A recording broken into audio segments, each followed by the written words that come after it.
나사렛 성결교회, The Church of the Nazarene이 가지고 있는 영적 DNA가 있습니다. 나사렛 교단의 Core Value라고 세 가지의 핵심 가치가 있습니다. 첫째는 We are Christian people, 두 번째 We are Holiness people, 그리고 마지막 We are Missional people.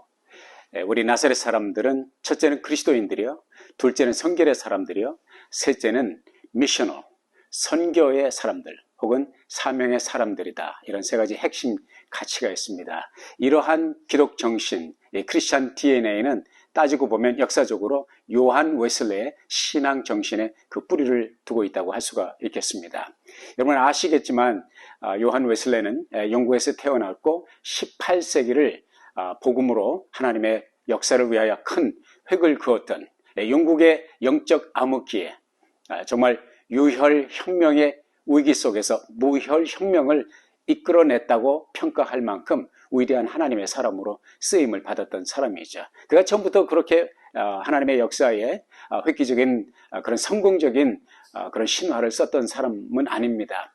1735년부터 1737년까지 미국에 선교사로 오게 됐죠.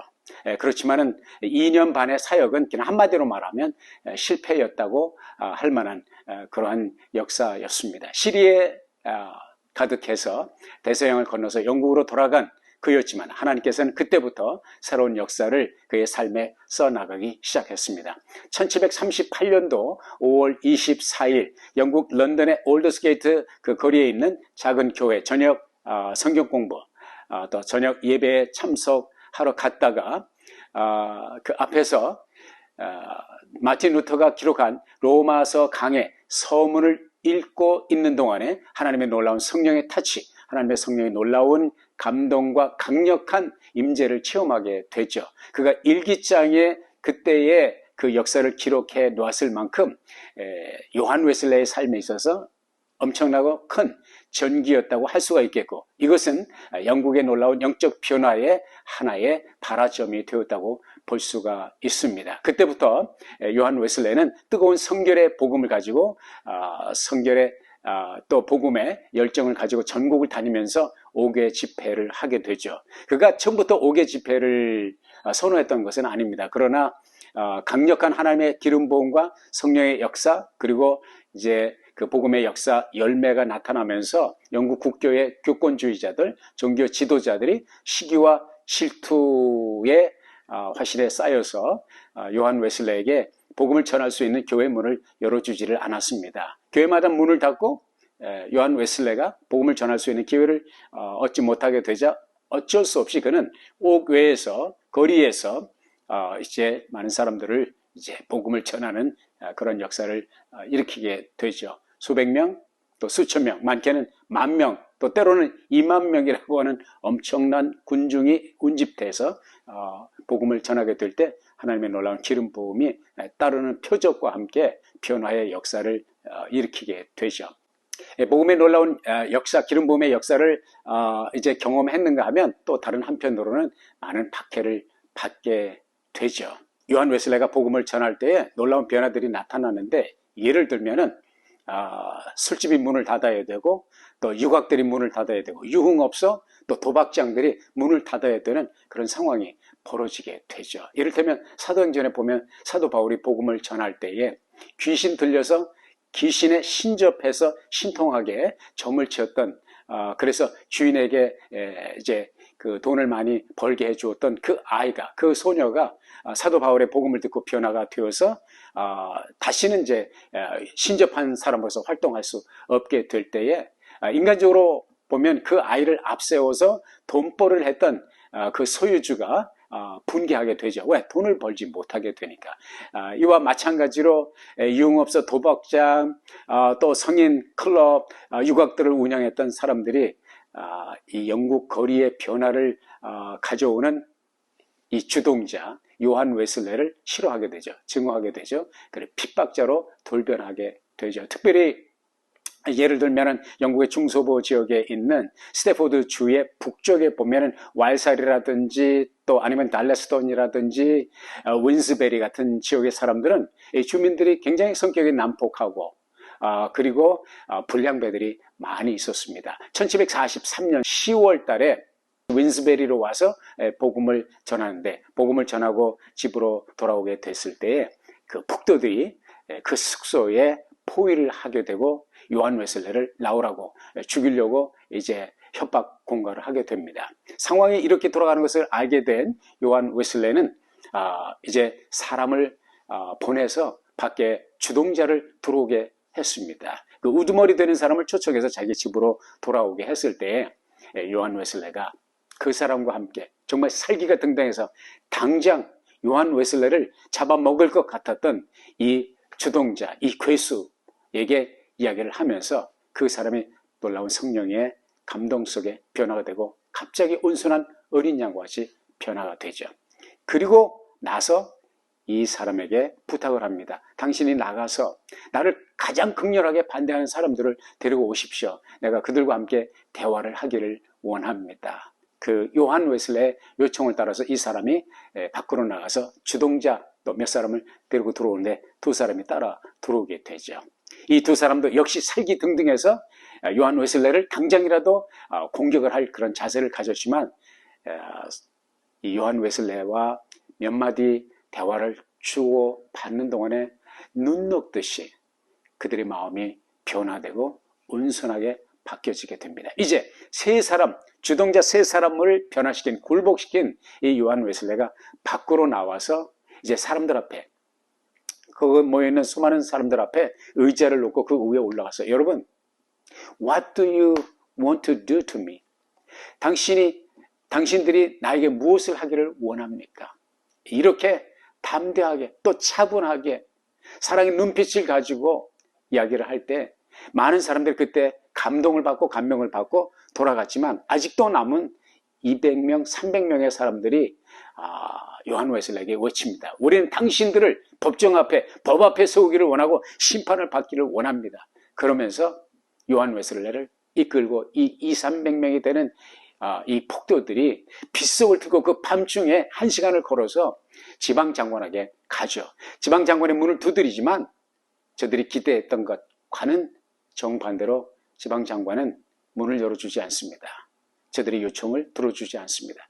실망에 빠졌지만은 그들은 다시 포기하지 아니하고 이제는 판사 앞으로, 재판관 앞에 요한 웨슬레를 세우기를 원하죠. 그리고 이 재판관의 문을 두드리지만 재판관 역시 이런 일에 자기가 연루되기를 원치 않습니다 하면서 거절을 하게 되죠. 시리에 빠져서 이 사람들은 요한 웨슬레와 함께 돌아갈 수밖에 없었지만은 그 사이에 왈살에서 온 또 다른 패거리들, 또 다른 깡패들이 이들을 습격하게 되고 요한 웨슬레를 빼앗아서 린치를 가하고 구타를 하게 되죠. 상황이 이렇게 되다 보니까 요한 웨슬레는 이제 인간적으로 할 수 있는 일이 아무것도 없다. 마지막 최후의 수단인 하나님 앞에 기도를 하게 되죠. 그 기도의 내용은 무엇입니까? 자기를 살려달라는 기도가 아닙니다. 자기를 핍박하는, 자기에게 구타를 가하고 있는 이 깡패들, 이 불량배들을 위해서, 이 폭도들을 위해서 하나님, 저들을 불쌍히 여겨 주옵소서, 저들을 용서하여 주시옵소서 중보의 기도를 하게 되죠. 그때에 그 폭도의 두목이 되었던 그 사람이 갑자기 두려움을 느끼게 됩니다. 하나님의 성령의 임재 속에서 강력한 거룩한 두려움이 그에게 임하면서 요한 웨슬레에게 이런 말을 말해요. 보십시오. 나는 당신을 위해서 내 평생을 드리겠습니다. 이제 내가 분명히 말합니다. 아무도 당신 머리카락 하나라도 어찌하지 못할 것입니다. 이런 감동과 거룩한 두려움을 받았던 사람은 이 사람뿐만 아니라 몇 사람들이 그러한 두려움을 느끼고 이 요한 웨슬레 앞에 굴복하게 되죠. 그에게 린치를 가하고 그를 핍박했던 그 무리가 갑자기 요한 웨슬레의 보호자가 됩니다. 이러한 변화가 있었던 것은 무엇으로 가능했습니까? 첫째는 죽으면 죽으리라. 요한 웨슬레가 이런 핍박을 받게 될 때요, 요한 웨슬레를 아꼈던 사람들이 그런 말을 했습니다. 목사님, 피하십시오. 위험합니다. 여기 있으면 안 됩니다. 그때마다 요한 웨슬레가 한 말은 그것입니다. 가장 안전한 곳은 이곳입니다. 내가 어디로 도망갑니까? 나는 그들을 만나고 정면으로 마주대하고 이야기를 할 것입니다. 그때마다 이렇게 침착하고 담대한 마음으로 그 사람들을 마주보고 이야기를 하고 복음으로 굴복시키고, 또 하나는 그들을 위해서 정말 그리스도의 정신을 가지고, 그리고 스데반처럼 저들의 죄를 용서해 주옵소서, 기도로 하나님 앞에 나갈 때 하나님의 놀라운 역사를 체험하게 되었던 것을 보게 됩니다. 한 번은 그 폭도들의 괴수라고 할 수 있었던 조지 클리프턴이라고 하는 사람이 있었는데, 요한 웨슬레의 형제인 찰스 웨슬레가 이 조지 클리프턴에게 이렇게 물어봤습니다. 당신은 우리 형님에 대해서 어떻게 생각하십니까? 그때 조지 클리프턴이 한 말이 이것입니다. 나는 당신의 형님 요한 웨슬레를 하나님의 사람, He's a man of God, 하나님의 사람임을 나는 의심치 않습니다. 하나님이 그와 함께 하지 않는다면 그렇게 수많은 사람들이 요한 웨슬레를 죽이려고 덤벼들고 죽이려고 획책을 했는데, 아무도, 한 사람도 요한 웨슬레의 생명을 어찌할 수가 없었습니다. 하나님이 함께 하지 않고는 이렇게 될 수가 없습니다. 그 뒤로 또 요한 웨슬레는 많은 핍박을 받았고, 또 매를 맞고 선열이 낭자하는 상황까지 갔지만, 그럴 때마다 요한 웨슬레는 피하지 아니하고 정면으로 그들과 함께 부딪히며 그리스도의 사랑을 가지고 그들을 대했고요, 그리고 무엇보다도 그들을 위해서 기도한 사람으로 승리를 거두었던 것을 보게 됩니다. 오늘 본문 말씀에 보면은 우리가 잘 알지만 모르드게라든지 또 모르드게가 딸처럼 양육했던 에스더 황비가 있죠. 정말 삶의, 또 민족적인, 유대 민족의 역사를 볼 때 마지막 멸망 전에 벼랑에 서 있는 것 같은 위기 속에서 모르드게와 그리고 에스더가 보여준 신앙의 모습은 무엇입니까? 죽으면 죽으리라, 이런 결심. 또 하나는 기도하십시오. 에스더가 모르드게에게 부탁한 것이 무엇입니까? 최후 통첩이 뭡니까? 사람들을 모으십시오. 그리고 나를 위하여 같이 기도해 주십시오. 3일 동안 식음을 전폐하고 금식 기도를 하십시오. 나도 내 시녀와 함께 3일 동안 식음을 전폐하고 기도하겠습니다. 사랑하는 여러분, 우리 하나님은 옛날이나 지금이나 영원토록 동일하신 하나님, 에스더의 시대에 역사하셨던 하나님은 요한 웨슬레 시대에도 역사하시고, 요한 웨슬레 시대에 역사하셨던 하나님은 21세기를 살아가는 우리들의 시대에도 동일하게 역사하십니다. 우리의 신앙생활 가운데서 면면이 어려움을 또 위기를 접하지만 무조건 도주하는 것이, 무조건 회피하는 것이 길이 아니라 요한 웨슬레처럼, 에스더 황비처럼 죽으면 죽으리라고 하는 이러한 신앙을 가지고 나아갈 때 우린 도리어 하나님의 놀라운 변화의 역사를 경험할 수 있습니다. 우리 민족 역사에 빛나는 위대한, 하나님께서 우리 민족을 위해서 허락하신 해군 제도, 이순신 장군, 불멸의 이순신, 불패의 신화를 남겼던 이순신 장군이 평생의 좌우명으로 지니고 있었던 그 말이 있죠. 사자성어. 그건 무엇입니까?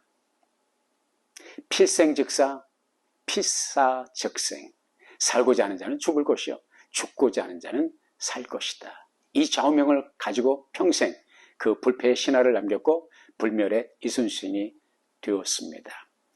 우리 주님께서도 마태복음 16장 25절에 보면 그런 말씀을 기록하고 있습니다. 누구든지 자기 목숨을 구원코자 하면 잃을 것이요, 누구든지 나를 위하여 자기 목숨을 잃으면 찾으리라, 그런 말씀을 하셨습니다. 이것은 마태복음, 마가복음, 누가복음, 공관복음 전체에 기록되고 있습니다. 오늘 21세기를 살아가는 저와 여러분, 여전히 많은 어려움이 있고 또 도전이 있고 시험이 있지만, 에스더의 신앙, 요한 웨슬레의 신앙 정신을 가지고 죽으면 죽으리라, 하나님 앞에 끝까지 기도하면서 나아갈 때 그 승리가 바로 저와 여러분의 승리가 될 줄로 믿습니다. 기도하겠습니다. 하나님, 에스더의 신앙을 통해서, 요한 웨슬레의 신앙을 통해서 우리들에게 주신 도전의 말씀을 마음에 새기고 어려울 때마다 생각나게 하시고, 하나님 앞에 죽으면 죽으리라 이 불사의 신앙을 가지고 나가게 하시고, 또 하나 끝까지 기도하는 우리 모두가 되게 해 주옵소서. 예수님의 이름으로 기도했습니다. 아멘.